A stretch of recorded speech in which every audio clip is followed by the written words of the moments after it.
Next 9 news में आपका बहुत बहुत स्वागत है। मैं हूं आपके साथ अबरारुल हक रहमान। मनीष सिसोदिया को आबकारी नीति में गिरफ्तार जब किया गया, उस समय ऐसा लग रहा था कि मात्र ये राजनीतिक साजिश है और जल्दी वो रिहा हो जाएंगे, लेकिन ऐसा बिल्कुल भी नहीं हुआ। अब देखिए कि कई महीनों के बीत जाने के बावजूद उनके खिलाफ जिस तरीके से दिल्ली पुलिस, ईडी, सीबीआई लगातार कार्रवाई कर रही है, उससे ये तो नहीं लगता कि उनकी मुसीबत कम होने वाली है, बल्कि आम आदमी पार्टी के कई और बड़े चेहरे जो है वो लगातार इसमें पिसते चले जा रहे हैं।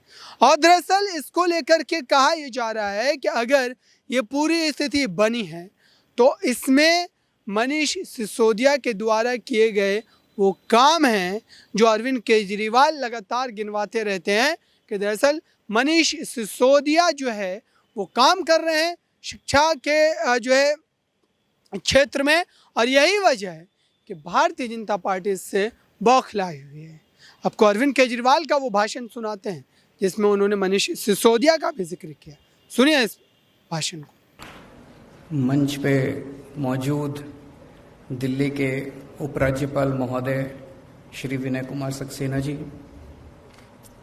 मंच पे मौजूद दिल्ली के शिक्षा मंत्री आतिशी जी, दिल्ली के स्पीकर साहब Ramniwas Goyal ji, honourable member of parliament Shri Gautam Gambhir ji, MLA इस एरिया के ओपी शर्मा जी, और यहाँ पे ऑडिटोरियम में अभी बहुत सारे एमएलएस बैठे हुए हैं।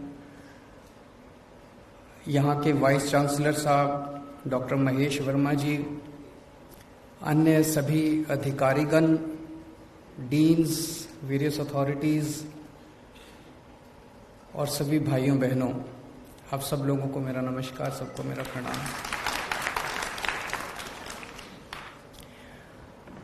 आज आईपी यूनिवर्सिटी का ये ईस्ट कैंपस देश को समर्पित किया जा रहा है।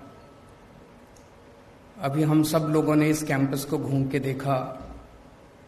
इतनी शानदार फैसिलिटीज़, इतना खूबसूरत कैंपस, ये कहना गलत नहीं होगा कि आर्किटेक्चरल पॉइंट ऑफ व्यू से और फैसिलिटीज़ के पॉइंट ऑफ व्यू से perhaps this can be counted as one of the best campuses in the country.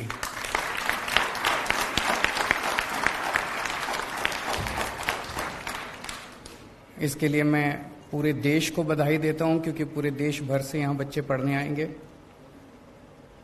Delhi के लोगों को बधाई देता हूं, इतनी शानदार यूनिवर्सिटी कैंपस बन के तैयार हुआ, और ख़ास तौर से ईस्ट दिल्ली के लोगों को बधाई देता हूं। ईस्ट दिल्ली में इस किस्म की यूनिवर्सिटी या कैंपस नहीं था।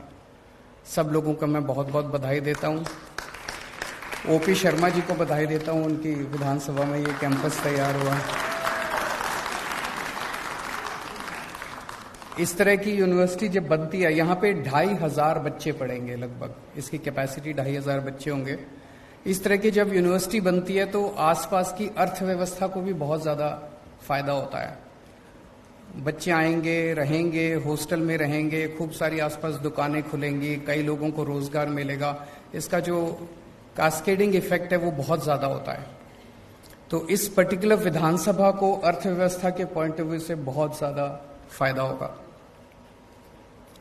जैसे अभी मेरी कुलीग आतिशी जी ने बताया कि दिल्ली में शिक्षा के क्षेत्र में पिछले 7-8 सालों में काफ़ी ज़्यादा बदलाव आए हैं। एक तरह से पहले हमारे देश के अंदर एक तरह से 2 किस्म का शिक्षा व्यवस्था है। एक सरकारी स्कूल होते हैं, एक प्राइवेट स्कूल होते हैं। अगर आपके पास पैसा है तो आप अपने बच्चे को प्राइवेट में भेजते हो। अगर आपके पास पैसा नहीं है, गरीब हो, रिक्शा वाले हो, मजदूर हो, तो आप अपने बच्चे को मजबूरी में सरकारी स्कूलों में भेजा करते थे। सरकारी स्कूलों में पढ़ाई बहुत खराब होती थी, लेकिन पिछले 7-8 साल में सरकारी स्कूलों में बहुत बड़ा बदलाव आया है, जो नतीजों से भी दिखाई देता है और इंफ्रास्ट्रक्चर से भी दिखाई देता है। वो एक सेक्टर था स्कूली शिक्षा, और फिर स्कूल के बाद 12वीं के ऊपर वाली शिक्षा। तो 12वीं तक की शिक्षा में तो हमने एक तरह से दिल्ली में एक मॉडल तैयार कर दिया, एक तरह से एक सिस्टम तैयार कर दिया। भाई अब दिल्ली के सरकारी स्कूल बहुत अच्छे कर दिए, नतीजे भी 97।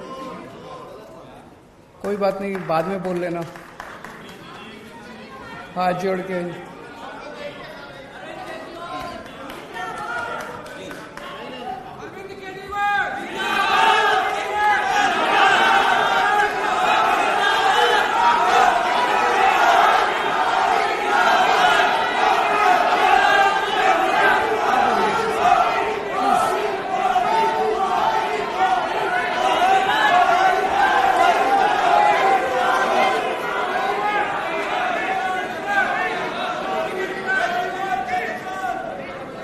काश अगर इन नारों से शिक्षा व्यवस्था अच्छी हो सकती तो बहुत 70 साल में हो गई होती। मेरी आप लोगों से हाथ जोड़ के निवेदन है, इस पार्टी वालों से भी और इस पार्टी वालों से भी, दोनों पार्टी वालों से निवेदन है, मेरी 5 मिनट बात सुन लो, नहीं पसंद आए तो बाद में नारे लगा लेना।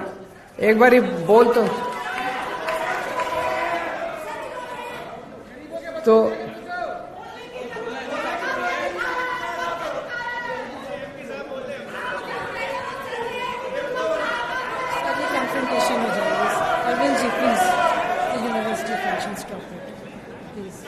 इसको अगर आप इजाजत दें मैं 5 मिनट बोल लेता हूं, और 5 मिनट में अगर आपको मेरी बात अच्छी नहीं लगे तो मेरी बात छोड़ जाना।